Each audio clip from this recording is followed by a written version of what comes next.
변화를 경험하는 기도의 꿈이라는 제목으로 하나님 말씀 함께 나누겠습니다.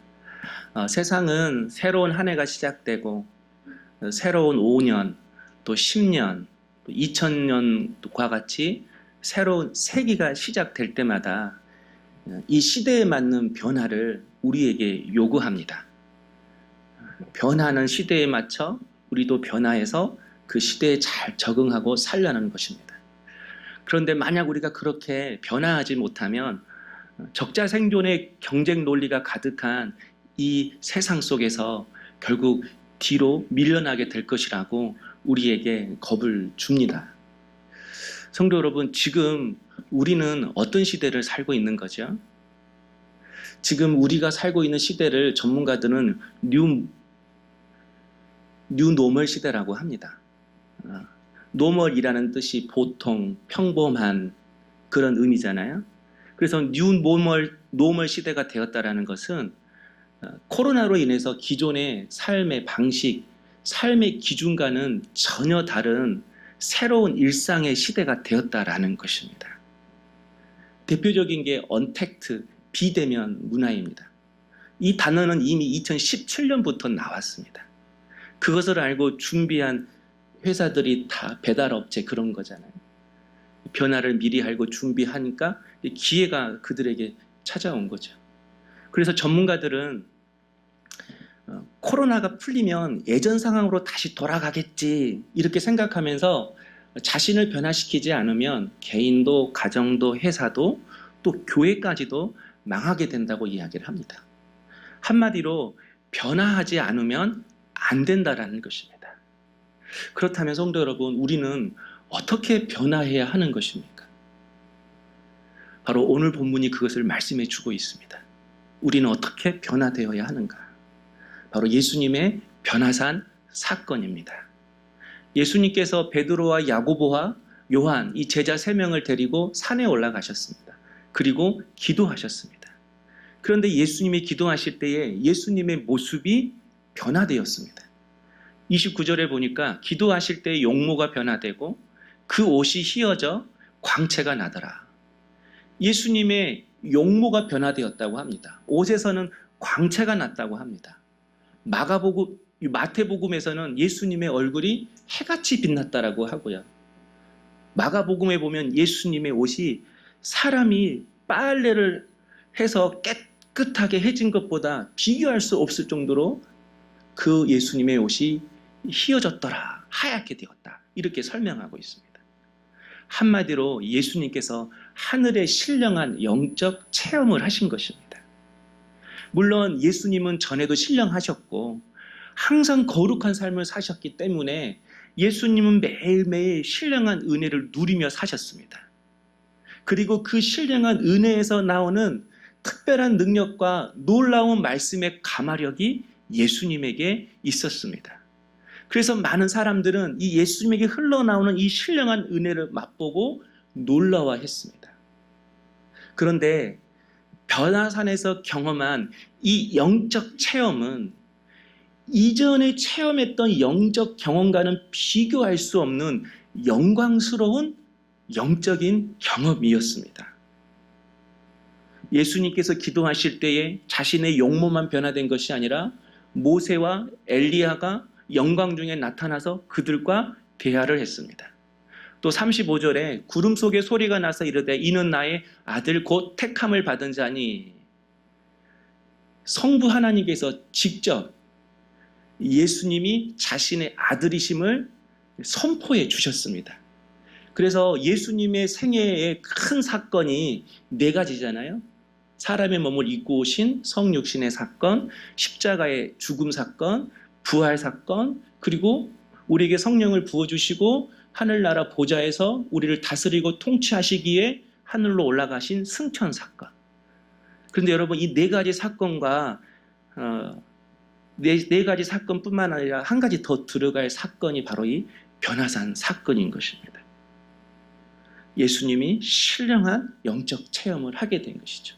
그래서 예수님이 비록 인간의 몸으로 오셨지만 모든 사람들에게 자신이 하나님의 아들이심을 우리에게 보여준 사건이 바로 이 변화산 사건이었습니다. 그렇다면 여러분, 예수님은 어떻게 이런 놀라운 영적 체험을 하게 된 것입니까? 28절에 보면 이 말씀을 하신 후 8일쯤 되어 그리고 기도하시러 산에 올라가사 이렇게 설명하고 있습니다. 예수님께서 어떤 말씀을 하신 후에 그래, 내가 이제 기도하러 산에 올라가야겠다 이렇게 말씀하셨다라는 거예요. 도대체 예수님이 무슨 말씀을 하시고 기도하러 산에 올라가신 것이죠? 22절에 보면 인자가 많은 고난을 받고 장로들과 대제사장들과 서기관들에게 버림받아 죽임을 당하고 제3일에 살아나야 하리라. 예수님께서 처음으로 앞으로 예수님 자신이 받아야 할 십자가의 고통과 죽음과 그 십자가의 의미에 대해서 제자들에게 설명을 하셨습니다. 바로 십자가의 사명을 잘 감당하게 해달라고 기도하러 예수님이 산에 올라가신 것입니다. 비록 예수님은 신령 그 자체이셨지만 인간의 몸으로 이 땅에 오셨기 때문에 인류의 모든 죄를 지고 십자가의 그 언덕을 올라가기 위해서는 비록 예수님이라 할지라도 다시 한번 하나님의 영광스러운 체험과 신령한 영적 체험이 예수님에게 필요했다라는 거예요. 여러분, 이것은 아주 우리에게 큰 의미가 있습니다. 예수님도 하나님이 주시는 그 사명을 감당하기 위해서는 하나님이 부어주시는 영적인 놀라운 체험이 필요했다라는 겁니다. 우리도 마찬가지라고 생각합니다. 우리가 교회 다니는 신앙생활로는 결코 새 사람이 될 수 없습니다. 하나님이 크고 은밀한 일에 동참하지 못합니다. 자신의 삶도 바꾸지 못합니다. 그러나 하늘의 신령한 영적 체험은 우리로 하여금 영적으로 다시 태어나게 만듭니다. 그리고 우리를 거룩한 사람으로 만들어가는 것입니다. 그러기에 우리에게 반드시 하나님이 부어주시는 하늘의 신령한 영적 체험이 우리에게 있어야 하는 것입니다. 우리가 이 영적 체험을 할 때만이 비로소 예수 믿는 것이 장난이 아니라는 것. 성경이 그저 시나 소설이나 신화와 같은 교훈 전집이 아니라는 것. 성경은 하나님의 말씀이고 변치 않는 진리이고 그리고 하나님이 말씀하신 것은 반드시 이루어진다라는 것을 이제는 확신 있게 믿게 되는 것이죠. 또 눈에 보이는 세계가 있지만 그 보이는 것이 전부가 아니라 보이지 않는 영적인 세계가 있고 그 영적인 세계가 오히려 내 삶을 결정하게 된다라는 것을 비로소 영적 체험을 할 때에 깨닫게 된다라는 것입니다. 뿐만 아닙니다. 하나님이 부어주신 놀라운 은혜의 세계를 경험하면 경험할수록 우리는 주님의 성품을 알게 됩니다. 그리고 주님의 그 성품을 담아가려고 하는 그런 마음이 우리 안에 생기게 됩니다. 그러다가 나를 향하신 그 주님의 마음을 깨닫는 그 순간에 이제까지 세상을 쫓고 세상을 사랑했던 나의 수고와 노력이 헛것이고 결국 그 세상 것들은 천박한 것이었구나 하는 것을 깨닫게 되는 것이죠. 그래서 이제는 자신의 삶 속에서 오직 주님의 이름만이 높여지기를 원하는 그런 삶을 살게 되는 것입니다. 그래, 예수님은 죄도 없으시고 능력이 많으셨음에도 불구하고 그 십자가를 지기 위해서는 다시 한번 하나님의 놀라운 영적 체험이 필요했던 것입니다. 그래서 그분은 기도하러 올라가셨고 하나님께서는 그 예수님의 기도를 들으시고 응답하셨을 뿐만 아니라 다시 한번 십자가 지시기 전에 예수님을 영광스러운 경험 가운데에 두셨다라는 것입니다. 그러므로 사랑하는 성도 여러분, 과거에 경험했던 은혜로는 결코 충분하지 않습니다. 지금 우리에게 다시 한번 신령한 은혜가 부어지기를 원합니다. 다시 한번 우리의 믿음의 눈이 확 뜨이는 그런 하늘의 놀라운 영적 체험, 하나님의 영광을 경험하는 그런 신비한 은혜의 체험이 우리 안에 다시 한번 일어나기를 주님의 이름으로 축복합니다. 그렇다면 여러분, 우리가 어떻게 해야 이런 신령한 은혜를 체험할 수 있는 것입니까? 28절이죠. 기도하시러 산에 올라가사. 기도입니다. 예수님이 기도하러 산에 올라가셨습니다. 그런데 여러분, 예수님이 산에 기도하러 가셨을 때 어떤 마음을 가지고 산에 올라가셨을까요? 예수님이 이번에는 반드시 신령한 세계를 보아야겠다. 하나님, 저에게 신령한 세계를 보여주지 않으면 저는 이 사명을 감당할 수 없어요. 예수님이 이 신령한 세계를 볼 목적으로 산에 올라가셨을까요? 아닙니다. 그저 예수님은 하나님 아버지가 자신에게 주어진 그 십자가 사명을 잘 감당하기 위해서 자신의 마음 가운데 그저 불붙이러 가신 것입니다. 그는 하나님은 그렇게 기도하러 오신 예수님의 기도를 들으셨고 그 기도에 응답하셨을 뿐만 아니라 예수님이 구하지도 않았던 놀라운 하나님의 영광을 직접 부어주신 것입니다. 우리도 마찬가지입니다. 우리가 무엇을 위해 기도하는가도 중요하지만 어떻게 기도하는가도 굉장히 중요합니다. 우리가 아무리 수준 높은 기도의 제목을 가지고 기도한다 할지라도 여러분이 만약에 하나님 앞에 간절히 기도하지 않고 마음을 다하여 하나님을 의지하며 기도하지 않는다면 여러분의 기도가 단지 멋있다는 그 이유만으로 하나님이 여러분을 축복하시는 것이 절대 아닙니다. 여러분, 바리새인의 기도가 얼마나 그럴듯했습니까? 그러나 하나님의 마음은 화려한 바리새인의 기도에 있었던 것이 아니라 하찮은 기도의 제목이었지만 가슴을 치고 애통하면서 자신을 용서해달라고 간구하는 그 세리의 기도에 하나님의 마음이 기울어지셨습니다. 우리가 아무리 그럴싸한 기도의 제목을 가지고 나온다 할지라도 우리의 마음을 쏟으며 기도하는 자를 하나님은 찾으십니다. 그리고 그 기도를 들어주실 뿐만 아니라 기도 제목 이상의 놀라운 은혜의 세계를 우리에게 부어주시는 것입니다. 하나님 앞에 더욱 간절한 마음으로 주님의 옷자락을 붙잡는 그런 심정으로 주님 앞에 기도할 수 있는 우리 사랑하는 성도님 될 수 있기를 주의 이름으로 축복합니다. 성도 여러분, 지금 살아가고 있는 여러분의 삶이 만족스러우십니까? 하나님의 은혜가 필요 없을 정도로 지금 여러분의 삶이 평안하십니까? 우리는 그렇지 않다라는 것을 잘 압니다. 우리에게는 개인적으로 기도할 제목들이 너무나도 많잖아요. 아직 회심하지 않은 남편, 세상을 사랑하는 아내, 방황하는 자녀, 흔들리는 회사, 연약한 육신, 내게 맡겨주신 영혼들, 우리에게 얼마나 많은 기도의 제목이 있는 줄 모릅니다. 그러나 여러분, 그 수많은 기도의 제목 중에 한 가지를 가지고 주님 앞에 나갈 수 있기를 원합니다. 비록 우리가 구하는 것이 육신적인 것이라 할지라도 하나님은 그 기도를 들으시고 응답해 주십니다. 그러나 우리의 기도뿐만 아니라 또 다른 놀라운 은혜를 주시는데 내 필요를 위해서 주님 앞에 간절히 기도할 때에 우리 주님은 기도 중에 내가 예상하지 못했던 내 기도 목록에 없었던 기도의 제목을 갑자기 던져주셔요. 그리고 그것을 붙잡고 기도할 수 있도록 하나님께서 기도의 영을 부어주시는 것입니다.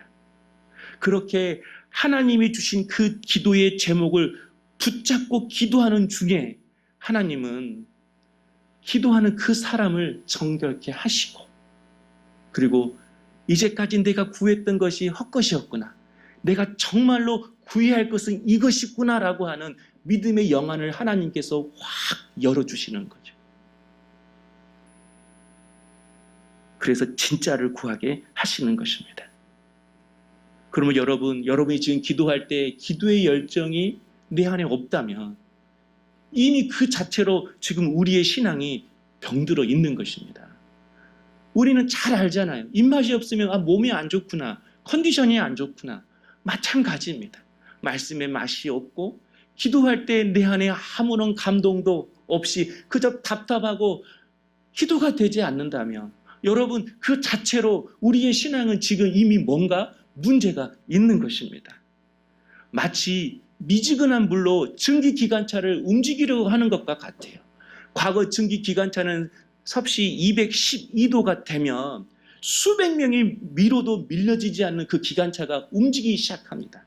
그러나 여러분 아무리 불을 떼어도 미지근하게 때우면 그 기관차는 절대로 1cm도 움직이지 않습니다.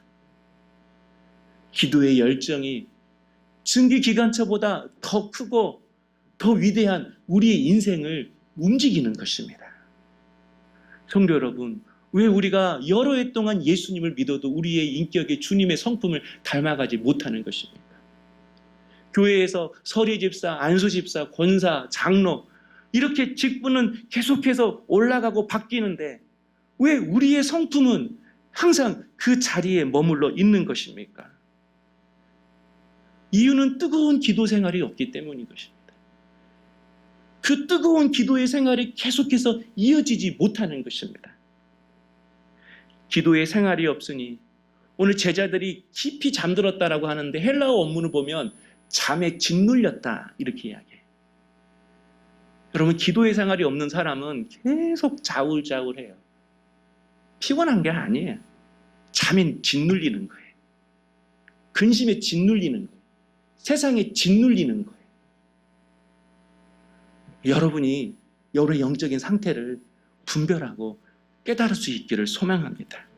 여러분뿐만 아닙니다. 하나님께서는 당신의 말씀을 통해서 우리를 거룩한 사람으로 만들어 가시지만 기도와 함께하지 않는 말씀 생활은 그냥 결국 우리에게 지적인 만족과 그냥 기쁨만을 줄 뿐입니다.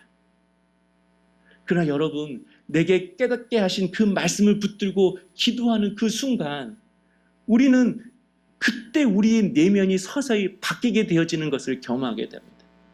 말씀을 붙잡고 기도하는 그 순간에 내 속에 있던 세상 것들, 야비함, 하나님과 등지려고 하는 불순종의 마음, 언제나 나의 기분, 나의 감정이 먼저인 그런 교만한 마음들이 내 안에 있음을 깨닫게 되고 그리고 그것을 붙들고 회개하며 기도하게 되는 것입니다. 바로 이때가 우리의 내면이 변하고 조금씩 주님을 닮아가기 시작하는 순간인 것입니다. 성도 여러분, 여러분에게는 정말 살아계신 하나님을 만나고 싶은 그런 마음의 각오가 있으십니까? 예배 시간에 내가 그런 하나님을 만나지 못했을 때 도대체 내 안에 무슨 문제가 있어서 하나님을 내가 지금 만나지 못하고 있는가? 내 영혼에 무슨 문제가 있는가? 예배 때마다, 기도할 때마다 여러분이 그렇게 민감하게 하나님의 영광을 갈망하고 소망하고 있으십니까? 근데 많은 성도들이 때로는 이렇게 생각합니다. 이 정도면 됐지. 이만큼 변화됐으면 됐지. 스스로 생각하기에 자신의 신앙생활에 대해서 만족합니다. 옛날에는 술도 마시고 건조도 부리고 내 뜻대로 했는데 지금은 교회 나가잖아. 이 정도만 바뀌면 됐지.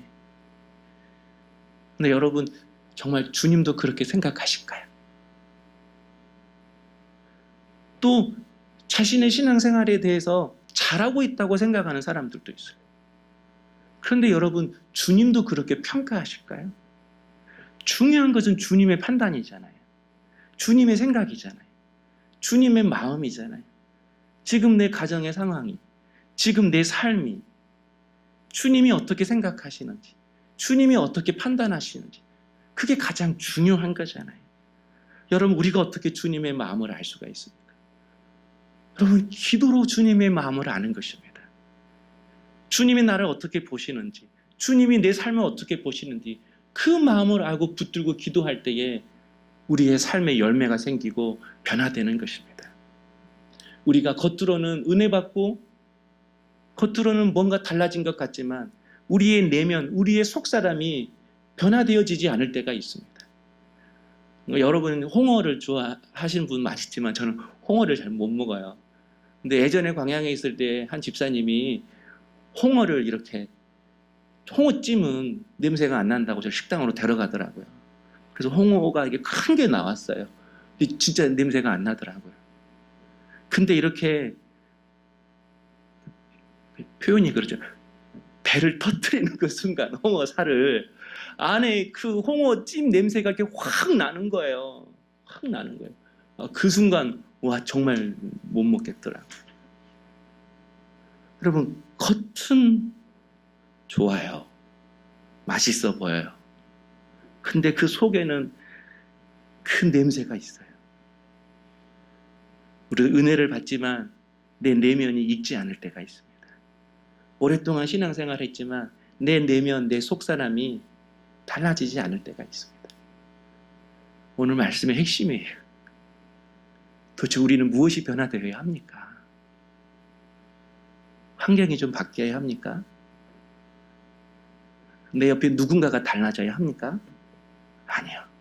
주님은 우리의 속사람이 변화되기를 원합니다. 시대가 변해도, 환경이 변해도 우리가 가장 제일 먼저 변화되어야 될 것은 우리의 속사람이에요. 이 속사람이 여러분 민감해야만이 시대가 변해도 내 삶을 인도하시는 그 하나님께서 그 시대 속에서 내가 지혜롭게 살 수 있도록 하나님의 마음과 지혜와 생각을 부어주시는 것입니다. 이 마음이, 이 속사람이 민감하지 못하면 항상 세상의 흐름대로 살아가는 거예요. 이것이 좋다고 하면 그쪽으로 우르르 몰려가고, 이것이 돈 된다고 하면 그쪽으로 우르르 물러가고. 그러나 여러분, 하나님의 축복을 받는 사람은 그렇게 살지 않아요. 항상 하나님 앞에 물어봐요. 내가 무엇을 해야 될지, 무엇을 선택해야 될지. 그래서 주님이 우리에게 원하시는 것은 우리의 속사람이 변화되는 것입니다. 그래서 사도 바울은 오히려 겉사람은 낡아지나 내 속사람은 날로 새로워지는 것에 대해서 기뻐했어요. 우리는 겉사람이 낡아지는 것을 염려하잖아요. 낙심하잖아요. 주름살이 생기고 나이가 먹고. 겉사람은 단지 우리 육신적인 것만 말하지 않잖아요. 세상의 것이 내 손에 하나씩 하나씩 쥐었던 것이 사라져가는 것이, 이게 겉사람의 삶이잖아요. 왜 우리에게 낙심이 찾아오는 것입니까? 왜 우리에게 염려가 찾아오는 것입니까? 내가 가치를 두고 있는 것이 겉사람이기 때문에 그래요. 지금 내 삶의 목표가 겉사람이기 때문에 그렇습니다. 그리고 그 겉사람이 내 인생을 결정한다고 생각하기 때문에 나이가 먹는 것, 내 손에서 돈이 사라지는 것, 돈줄이 끊어지는 것, 명예줄이 끊어지는 것, 인맥이 끊어지는 것, 이 모든 겉사람의 삶이 조금씩 사라지는 것에 대해서 두려움을 느끼는 거예요. 그러나 여러분, 내 속사람이 하나님 앞에 변화되어지는 것, 그것이 목표인 사람은 환경에 휘둘리지 않습니다. 내 인생의 답이 하나님께 있음을 알기 때문에 오직 그분만을 바라보고 의지하게 되는 것입니다. 그래서 사도 바울은 날마다 내 속사람이 새로워지는 것에 대해서 기뻐했습니다. 속사람이 변화되어진다라는 것은 날마다 하나님 앞에 자기 자신을 깨트렸다라는 거예요. 왜죠? 우리 안에는 보배로우신 예수 그리스도가 계십니다.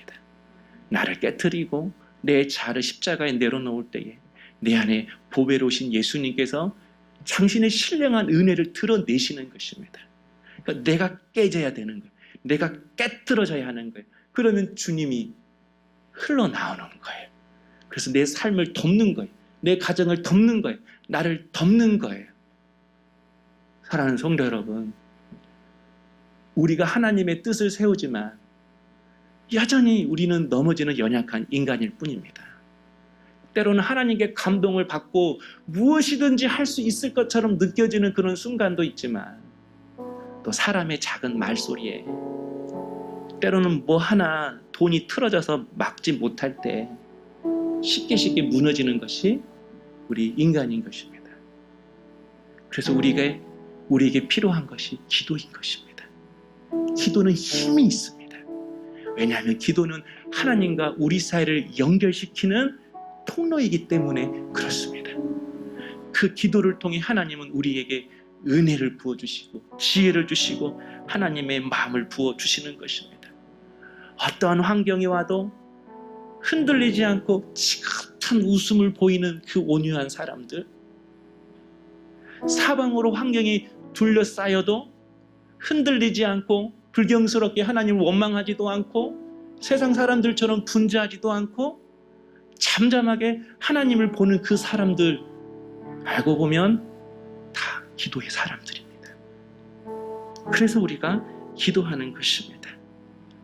저는 여러분이 날마다 주님 안에서 기도함으로 하나님이 주시는 그 마음과 말씀은 내 마음에 간직하고 심고, 내 안에 하나님이 주시지 않는 마귀가 주는 그런 생각과 마음들은 토해낼 수 있는 우리 성도님 될 수 있기를 주의 이름으로 축복합니다. 우리가 얼마나 더러운 생각들을 많이 합니까? 우리가 얼마나 무리한 행동과 삶을 살아가고 있습니까? 그런데 우리에게는 그 더러운 것들을 씻는 눈물의 기도가 없습니다. 눈물의 기도가 없기 때문에 여전히 내 삶이 어두움에 더러운 곳에 칠해져 있는 거죠. 다시 한번 우리 안에 잃어버렸던 뜨거운 눈물의 기도가 회복되어서 그 눈물로 나와 내 가정의 더러운 것들을 씻기고 하나님의 마음을 알아 진정으로 내가 구해야 할 것이 무엇인지를 깨닫고 그것을 구할 때 하나님은 내 기도의 제목에 없었던 놀라운 신비의 세계 영적인 체험을 우리에게 허락하시는 것입니다. 오늘 본문을 볼 때 많은 사람들이 이거 가지고 이야기를 하죠.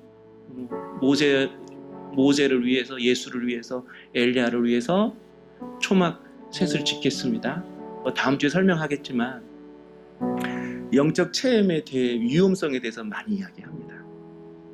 그러나 여러분, 영적 체험을 하는 것과 없는 것은 정말 천지 땅과 하늘 차이입니다.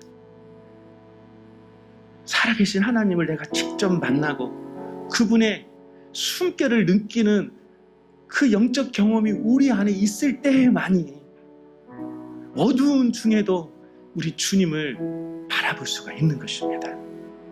한 달 동안 여러분 기도줄 잊지 말고 계속해서 기도할 수 있기를 원합니다. 그래서 그 주님의 숨소리를 느끼고 그 주님의 마음을 알게 되는 놀라운 역사가 나타나기를 원합니다. 물론 하나님은 누구이고 나는 누구이고 또 내게 주신 하나님의 사명이 무엇인지를 아는 사람은 상처가 있습니다. 공격하는 대적이 있습니다. 목표를 정하고 한 길로 쭉 가는 사람들에게는 그 길을 따르려고 하지 않는 사람들에게 언제나 비판받고 공격을 받습니다. 그러나 여러분, 그런 상처와 그런 아픔과 그런 대적들 속에서도 끝까지 견디어서 주님 앞에 기도의 자리로 나아가 기도하는 자에게는 하나님이 반드시 하늘문을 여시고 놀라운 은혜의 세계를 우리에게 부어주시는 것입니다. 신령한 은혜의 세계는 우리가 아는 것보다 무한히 크고 놀랍습니다. 과거에 받았던 은혜에 만족하지 말고 잠깐 부어주시는 그 은혜에 만족하지 말고 다시 한번 기도의 우물가로 나아가 기도의 생수를 길러내는 우리 성도님 될 수 있기를 주님의 이름으로 축복합니다.